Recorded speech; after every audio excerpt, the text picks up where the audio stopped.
La commune de la semaine. La commune de la semaine. La commune de la semaine fait étape à Rochetaig. Je suis en compagnie du maire Jean-Luc Rignier. Bonjour. Bonjour Pascal de Radio Studio 1. C'est avec plaisir là que je vous accueille dans notre petite commune voisine de la Lorraine, de la Moselle. Oui, et c'est un plaisir de m'entretenir avec le côté mosellan un petit peu. Parce que les liaisons sont souvent administrativement, nous prenons d'autres directions. Alors qu'il faudrait éventuellement penser un jour à se retrouver un peu plus autour d'une table entre les deux entités mosellanes et alsaciennes. Ah ben voilà une belle entrée en matière et promis, je vous lancerai la perche tout à l'heure sur les liaisons, sur les projets de liaison entre le Becherland et Rochetaig et ses environs bien sûr, le pays de Hanau, la Petite Pierre. Première impression quand on arrive à Rochetaig, en ce moment il y a l'église qui est recouverte d'échafaudage. Qu'est-ce qui se passe, monsieur le maire? C'est des choses qui arrivent. On a remarqué que le paratonnerre se décroche. On a regardé un peu plus loin, on a vu que les pierres de grès, les moellons, autour de l'horloge se décèlent. Et puis de temps en temps, il y avait des ardoises qui tombaient. Et pour les gens qui vont à l'église, ça commence à poser un problème de sécurité. Alors on a fait une analyse un peu plus poussée. Et on s'est rendu compte que effectivement, il fallait lancer un chantier sur cette église. Alors il y avait trois possibilités, c'était travailler avec des acrobates, mais pour maçonner de la pierre de grès, c'était impossible, quasiment impossible. La deuxième possibilité, c'était une nacelle, mais cette église fait quand même 42,50 m de haut, et il n'y a pratiquement pas de parvis, donc pas de possibilité de placer correctement une nacelle. On a donc opté pour la troisième solution qui était de monter un échafaudage et qui s'avère aujourd'hui dans le chantier une solution vraiment très très agréable pour les travaux et techniquement très bonne. C'est-à-dire ils ont commencé à monter l'échafaudage, immédiatement ils ont raccroché un ascenseur, ils ont monté toutes les pièces de l'échafaudage avec cet ascenseur et tous les corps de métier qui suivent peuvent l'emprunter, peuvent utiliser cet échafaudage qui est vraiment magnifique. Fin des travaux prévus pour quand environ? On va dire fin décembre. Pour l'instant, on a déjà enlevé, démoli, déposé toute la couverture en ardoise. En dessous, il y avait du voligeage en lattice de bois. On a tout démonté aussi et c'est là qu'on a eu une deuxième surprise. Que la charpente était vermoulue, tout le chevronnage extérieur de la charpente était vermoulu.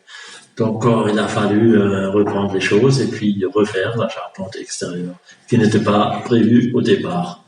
Et donc nous avons là un charpentier, maître charpentier, qui travaille dessus depuis 3-4 semaines, qui refait cette charpente.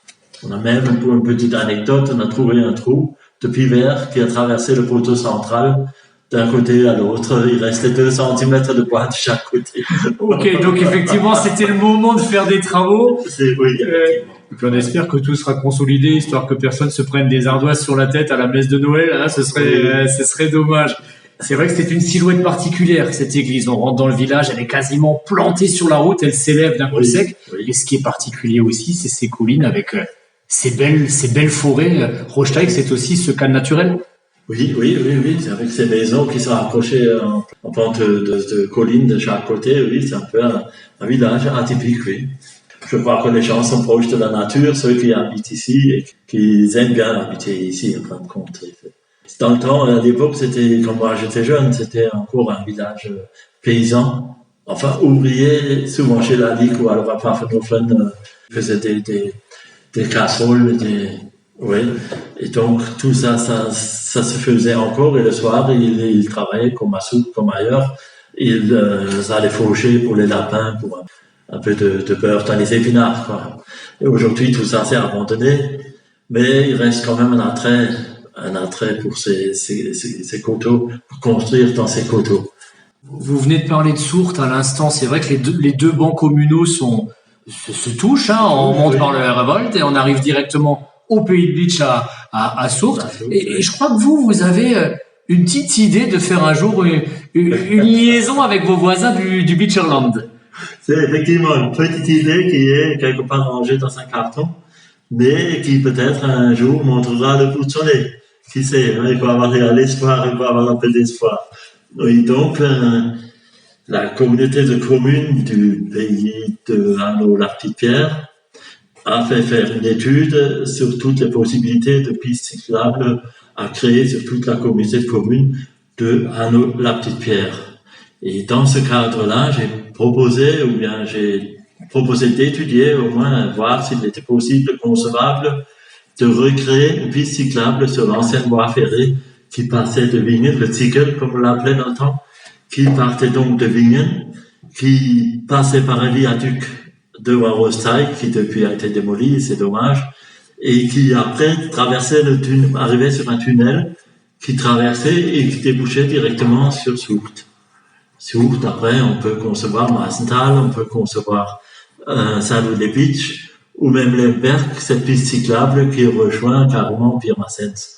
Donc, c'est un petit bout comparé à la longueur et la distance de cette piste cyclable qui existe déjà de Pirmasens jusqu'à Lemberg et qui de l'autre côté existe déjà de Wingen jusque voir Saverne le long du canal de la Marne-Rhin, voir de l'autre côté Buchschiller et vers le Val de Moder. Donc il y aurait là une liaison à faire des deux vallées et même internationale. Voilà. Maintenant, cette idée, il faut qu'elle mûrisse et qu'elle soit soutenue des deux côtés. Et pourquoi pas, ça pourrait être même une belle idée. Ouais, donc quelque part, vous vous dites que si on réhabilitait le tunnel du Dreibeterstein, comme il s'appelait, oui. Où le Ziegel passait, on pourrait avoir finalement une liaison entre Pirmasens et Strasbourg via Rostock. Via Rostock, voilà. Et Rostock serait le centre de tout ça. Voilà, le centre de l'Europe, on peut le dire. Allez, bien sûr. Allez, on va être large, c'est la commune de la semaine, je vous en fais cadeau. Vous vous en souvenez, vous, de ce petit train qui passait jusqu'à la fin des années 60, tout début 70? Oui, je m'en souviens encore. Oui, avec son nuage de fumée qui faisait avancer le train à vapeur. C'était un petit train à vapeur, oui. Et qui traversait ce viaduc qui existait à l'entrée du village et puis qui partait derrière. Et il fallait qu'il accélère beaucoup. C'est pour ça que ce nuage était toujours assez gros pour pouvoir monter vers Soult. C'était une montée quand même. Et donc, de partir de Rostock, il fallait qu'ils prennent de l'élan pour pouvoir monter vers Soult, et il fallait que les cheminots à l'époque les chargent bien en charbon pour que ça passe. On va laisser la boîte à souvenirs de côté, on va revenir dans le présent. Vous avez un lotissement avec 11 parcelles, une est déjà réservée. Oui. Qu'est-ce que vous diriez aux gens pour essayer de les attirer sur les 10 parcelles restantes? Comment est-ce que vous vendriez votre village? Facilement, c'est déjà le calme. Souvent, les gens qui m'appellent pour ces terrains, ils me demandent est-ce que c'est calme. Je dis, si vous voulez du calme, ça ne peut pas être plus calme. Il n'y a plus d'entreprise, il n'y a plus de bruit, de camions. C'est vraiment très, très agréable au niveau du calme. On est tranquille. Ensuite, si vous voulez la forêt, c'est pareil. Dans ce lotissement, derrière vous avez la forêt. Vous pouvez vous promener comme vous voulez dans la nature, et la forêt, c'est vraiment un lotissement de nature. Et donc, en plus, si vous voulez travailler sur Strasbourg, si vous devez travailler sur Strasbourg ou sur Sarreguemines, dans l'autre sens, il y en a pour 5 minutes pour aller à Wingen à la gare. Et beaucoup de gens, même des nouveaux arrivants, ils vont en vélo. Maintenant, parce que, justement, pour des raisons d'écologie, de carburant, d'économie de carburant et d'écologie. Et ça va aussi dans notre cadre ici naturel. Oui. Et en plus, il y a un atout non négligeable pour les familles, c'est l'école du Kaltenbach avec un regroupement scolaire qui s'est fait récemment avec des voisins. Voilà, c'est ça. Donc, comme partout, il y a la diminution de la population. Et donc, nous aussi, nous avons l'espace de 3 ans, nous sommes partis de 100 élèves à 60, tombés de 100 élèves à 60. Et alors, sous la pression de l'éducation nationale, de l'inspectrice, nous avons pris une initiative un peu courageuse, parce que dans les temps plus courts, on ne sait jamais s'il faut entreprendre ou s'il ne faut pas. Et donc, nous avons pris, avec le conseil municipal, l'initiative de construire une salle de motricité à notre école maternelle. Et ensuite, ils ont demandé, la demande était la même à Puberg, pour investir 300 000 € dans une autre salle de motricité. Alors le maire disait qu'avec une école qui va fermer certainement, ça l'embêtait un peu d'investir 300 000 euros. Je pense qu'il avait raison. Et donc je lui ai proposé, puisque nous on est parti de 100 élèves à 60, de revenir sur 100 élèves en faisant un RPI concentré où toutes les écoles des 4 communes se regrouperaient sur Rossailles. Alors c'était un combat presque difficile parce que aucun maire ni aucun habitant d'un village ne souhaite que l'école ferme. Mais on a fait une réunion des parents d'élèves, on a réussi à convaincre, et aujourd'hui je crois que personne ne voudrait revenir en arrière. Nous avons réuni donc Puberg, Frohmühl, Linzbourg et Rossailles dans la même école ici à Rossailles. Et puis il y a encore une vie associative très riche, et on en reparlera dans d'autres épisodes de la commune de la semaine. Vous pouvez me faire confiance. Jean-Luc Rignier, maire de Rossteig, merci beaucoup. C'est moi qui vous remercie pour votre implication et votre intérêt pour notre commune.